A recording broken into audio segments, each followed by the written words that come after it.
కొంచెం డీటెయిల్గా చెప్పాలంటే ఫస్ట్ ఇలాంటి వాళ్ళని ఎంకరేజ్ చేసే పిచ్చ పుష్కి పుల్కాగాళ్ళకి సిగ్గు లేదు. మీ అమ్మకి ఎప్పుడైనా లైక్ చెప్పావా? అమ్మ ఐ లైక్ అని చెప్పావా? డాడీ ఐ ఫాలో అని చెప్పావా? ఎప్పుడు చెప్పు. అమ్మ ఐ లైక్ అని చెప్పు, డాడీ ఐ విల్ ఫాలో అని చెప్పు. ఫేమస్ అవ్వాలంటే పల్లీలు అమ్ముకోవాలి, పచ్చళ్ళు అమ్ముకోవాలి, పూసలు అమ్ముకోవాలి. పీ కామన్.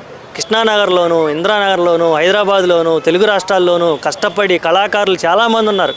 అన్న నమస్తే అన్న. నమస్తే అన్న, కుంభమేళలో పూసలు అమ్ముకొని మోనాలిసా హీరోయిన్ సెటిల్ అయిపోయింది. సో ಮತ್ತೆ తెలుగులో అలేక చిట్టి పికిల్స్ పచ్చళ్ళు అమ్ముకొని ఆమె ఇప్పుడు హీరోయిన్ మన సినిమాలో కనిపిస్తుంది. బీటెక్లు ఎంటెక్లు చేసినా కూడా లైఫ్ సెటిల్ కాకపోయిన యువతకి ఏం చెప్పదలుచుకున్నారు అంటే అలేక చిట్టి పికిల్స్ ఈరోజు సినిమాలో కనిపించేది ఎలా చూడొచ్చు రమ్య? ఓకే, మనోడు పాయింట్ మర్చిపోయాడు. పల్లీలు అమ్ముకునే కచ్చా బాదం మీకు గుర్తుందా? ఏంటి ఫేమస్ అవ్వాలంటే పల్లీలు అమ్ముకోవాలి, పచ్చళ్ళు అమ్ముకోవాలి, పూసలు అమ్ముకోవాలి. పీ కామన్. ఓకేనా? పీ కామన్ గుర్తుపెట్టుకోండి. Peel common. కాబట్టి మీరు కూడా ఎవరైనా ఫేమస్ అవ్వాలనుకునే వాళ్ళు తొందరగా ఏదో ఒకటి పీ పేరు మీద ఏదో ఒకటి అమ్మేసుకోండి. ఓకేనా? ఈ మూడు బిజినెస్ చేస్తే లైఫ్ సెట్ అవుతుంటావా? బిజినెస్ చేస్తే లైఫ్ సెట్ అయింది. ఓకేనా? కానీ బిజినెస్ పేరుతోటి ఇన్స్టాగ్రామ్లో సోషల్ మీడియాలో వీళ్ళు వేసే యాషాలకి అసలు ఇది చూస్తుంటే మైండ్ పోతుంది.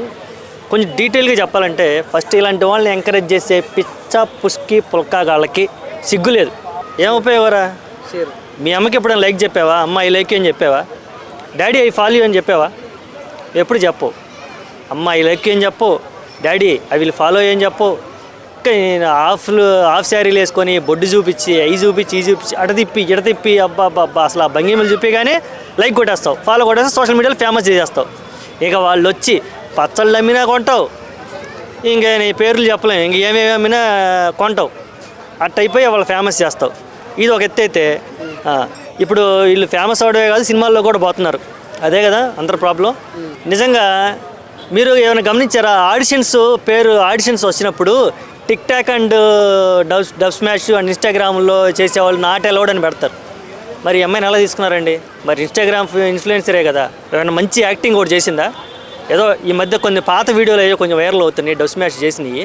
అసలు అయినా సరే డబ్ స్మాష్ చేసినవి ఇన్స్టాగ్రామ్లో ఆ రీల్స్కి పాటలు డ్యాన్స్లు వేసినవి అవి చూసి మీరు సినిమాలో తీసుకుంటారా? కృష్ణానగర్లోను, ఇంద్రానగర్లోను, హైదరాబాద్లోను, తెలుగు రాష్ట్రాల్లోనూ కష్టపడి కళాకారులు చాలామంది ఉన్నారు. వాళ్ళకి ఒక లైఫ్ ఇవ్వచ్చు కదా. అలాంటి వాళ్ళని ఎంకరేజ్ చేయొచ్చు కదా. ఏదో సోషల్ మీడియాలో ఒక పేరు రాగానే అమ్మ వీళ్ళని తీసుకొచ్చి మన దగ్గర పెట్టుకుంటే ఒక మార్కెట్ దొరికిద్ది, మన సినిమాకి ఏమైనా ప్లస్ చేద్దాము.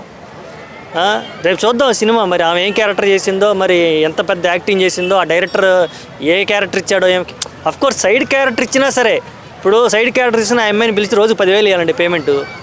మిగిలిన ఆర్టిస్ట్కి పిలిచి 2,000 ఓ రోజు వాళ్ళకి ఏమీ. ఇప్పుడు ఆర్టిస్టులు మీ అందరూ తెలుసు కదా, కృష్ణానగర్లో ఎంతమంది ఆర్టిస్టులు ఉన్నారు తెలుసు కదా.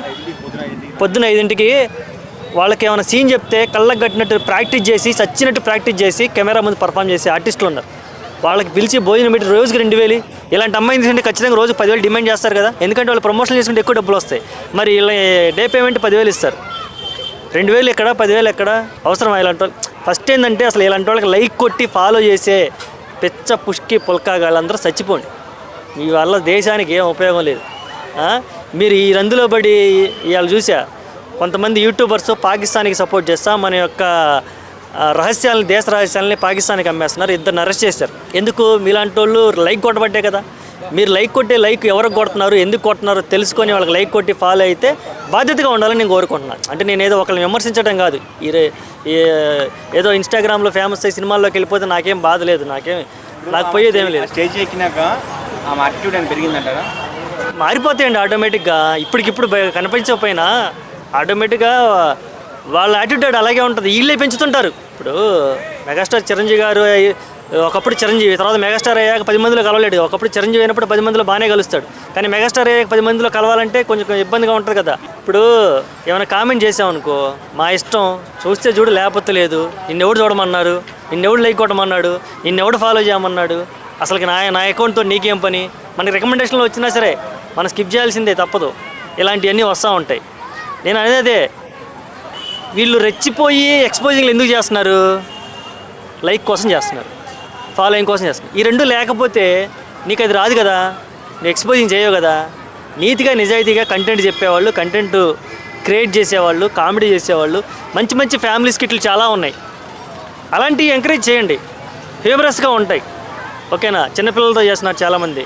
అంతేగాని ఒకళ్ళు పచ్చళ్ళు, ఒకళ్ళు పూసలు, ఒకళ్ళేమో పల్లీలు, ఇలాంటి వాళ్ళకి మరి నాకు తెలిసి మళ్ళీ కచ్చా బాదంకి మంచి లైఫ్ వచ్చింది, తన చేతులతో తనే పోగొట్టుకున్నాడు.